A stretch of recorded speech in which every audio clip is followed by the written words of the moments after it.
सजीव किंवा निर्जीव व्यक्तीच्या छातीवर हात ठेवून याच मंत्राचा 3 वेळा उच्चार करायचास. किती वेळा? 3 वेळा. शाबास.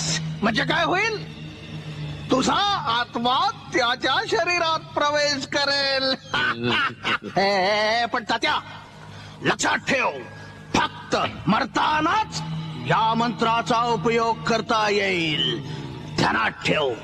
आणि सगळ्यात महत्वाचं, जर का तुला 2 भुवयांच्या मधोमध काही जबरदस्त आघात झाला तर मात्र या मंत्राचा उपयोग होणार नाही.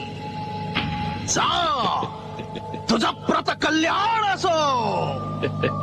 तू अमर झालायस.